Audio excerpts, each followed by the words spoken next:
Here, we're live in the heart of the town of Fort Mill on Main Street, and you don't see anybody behind me. All these stores obviously are closed and restaurants. These barricades are up. That's what I wanted to be able to show you here. This went up around 3:45 this morning is what officials tell us. So let me show you first what we're seeing here. I'm going to bend down under this police cruiser here. These icicles.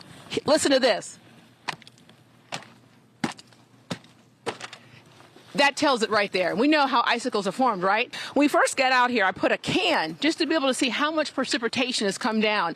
Now, at one point, this can was covered. Now, you can be able to see there's just water. And when you look at how much precipitation has come down, that just shows you what we're seeing. Not a lot. If you're saying, hey, Alicia, not a lot of snow. I know. That's the point. Because look, when this snow here, it's not the snow that's a concern.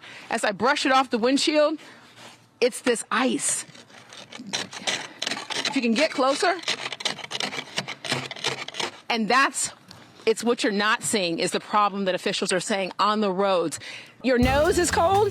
No, my hand. We're gonna put your gloves back on, okay? Baby. See, Daddy no. has your... Okay, do not get in your car. Do not come to Waffle House. Please don't slip and slide. There will be no waffles or hash browns. Pinpoint weather on Queen City News. Let's get out to Queen City News anchor Alicia Barnes, who's live in Indialand tonight. Alicia, good afternoon to you. You are bundled up, so that tells half the story right there at least. Just half the story. I got to fill you in on the rest of the story. And you mentioned the gloves. Hopefully I can be able to show you this without one coming off. I have, look at this, 2 pairs of gloves on. Double it up. Genius. Double it up. Alicia, you're such a trooper. She always volunteers to do these things anytime where these last 2 weekends we've had severe weather, so very thankful for her reporting. That's why she's the queen of Queen City News. There we go. Let's go, Alicia. Look at her get that full 360 spin and then some. Right on. She stuck the landing. Didn't fall off. Alicia Barnes, that is impressive. Talk about the queen, right? She will do anything. We absolutely love it. You know what? Queen City News anchor Alicia Barnes has just been such a trooper today. She's had a bit of fun. She went sledding, but she's also been keeping us very up to date on the conditions happening in South Carolina. You know, when you cover things live, as you both have out here, there's certain moments that just stay with you forever.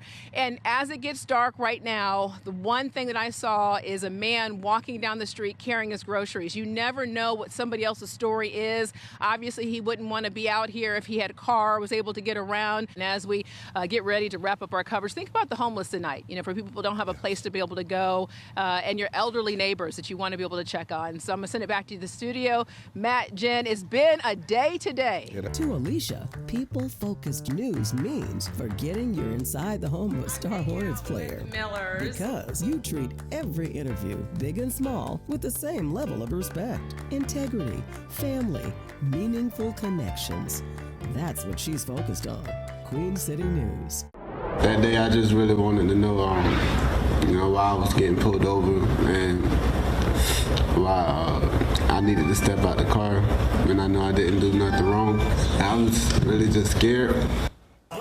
Livingstone College student William McNeil speaking out about a traffic stop that ended with deputies breaking his windows that you're looking at right here and hitting him in the face. The incident happened back in February. Well, lawyers now say McNeil is suffering significant injuries, including memory loss and a concussion. McNeil says that he plans to file a lawsuit. Chief Legal Analyst Clive Rose joining us now. I mean, there's so much to talk about as we just saw that video right there of his face down on the concrete, somebody's hand in his hair. Yeah. I mean, kind of walk me through. Let's talk about the video that we saw and the video that's out there. Absolutely disturbing. That's the best way I can describe it. Everybody's closed. Nobody's working. Everybody has called out for it. Even the whole week, everybody's in fear of what if. Well, first today at 6, as soon as tomorrow, Border Patrol agents could start descending upon the streets of Charlotte. So if they do not arrive tomorrow, they could be here at the beginning of next week. So here's the latest with what we know so far. Homeland Security officials have not confirmed what operations will take place, but South Carolina Congressman Ralph Norman says the plans revolve around targeting violent criminals in Charlotte. I want to welcome in South Carolina Attorney General Alan Wilson. A.G. Wilson, thanks so much for being on with us here at Queen City News. Let's first talk about this letter that went out to all South Carolina sheriffs yesterday. So this is a voluntary partnership between ICE and local officials that gives designated officers the ability to perform limited functions in regards to immigration enforcement. So can you give us some understanding on what that actually means legally for these new officers? Absolutely. Well, local law enforcement in South Carolina, they're already patrolling the streets, neighborhoods, and communities. They're out there keeping their citizenry safe. And the last question I have for you is there are a lot of people right now who are undocumented living in this country. They have anxiety, they have fear, they're very concerned. I didn't know if you know specifically in South Carolina how many numbers we're talking about undocumented immigrants. And then also there are groups now that are forming to let undocumented people know their rights in case that they're approached by immigrations and customs enforcement agents. So at what point do these activities cross the line? Well, first off, people who are here illegally are here illegally. That's against federal law.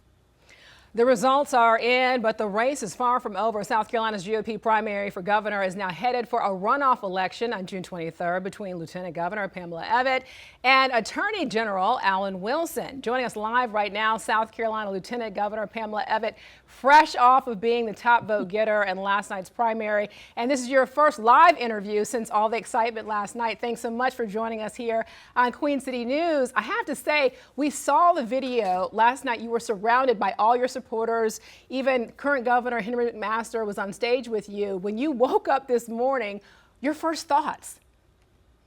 Oh my goodness, I have 2 more weeks. We got to do this again. We got to win again. I can remember covering you during the general election in November of 2018, just bringing you back when you and Governor McMaster were first elected together, and you became Lieutenant Governor of South Carolina. So when you saw the results come in last night, just being on stage, were there any full circle moments for you now 8 years later? Having the governor on stage, he asked me last night, Alicia, he said, well, do you want me on stage? You know, I'm happy to sit in the background. And breaking news. So the man accused of killing Irina Zarutska on Charlotte's light rail last year has now been found incapable to stand trial by a federal judge. But prosecutors say this doesn't mean the case is over.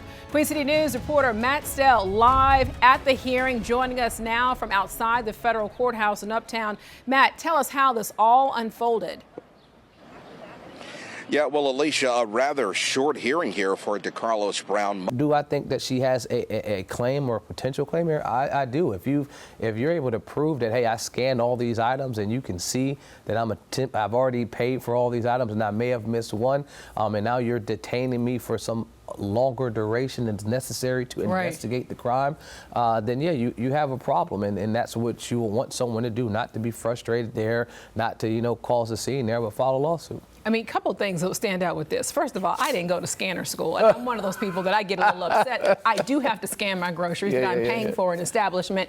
And my thing is, if I didn't even know anything about if you swipe them too fast. So the minute that you turn the scanner off, why not just come over to the person and say, hey, by the way, I think we have a problem. In this situation, she said a lot of people swarmed her. It was humiliating. Oh, yeah. I mean, all of this that you're going through, and you're just getting your groceries on top of the fact that, Khalif, come on now. If you're going to spend $100 in groceries, why would I then steal a $5 bottle of ranch? So I kind of feel like it seems cut and dry here. Am I missing something? I think that there are a couple things that raise her level of concern.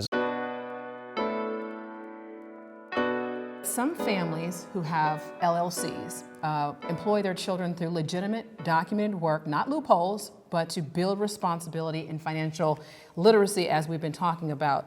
So how does this work for people watching to really understand? Because I think as we're getting older, we're hearing, oh, I can have my child be my employee. This could be able to save on taxes. This could help build generational wealth. Explain all this to us. Dr. Steele. So I'm not an accountant. Again. Nor an attorney. The best thing you can do is if you have an LLC or a corporation, an S Corp, C Corp, etc., employ your children if you can.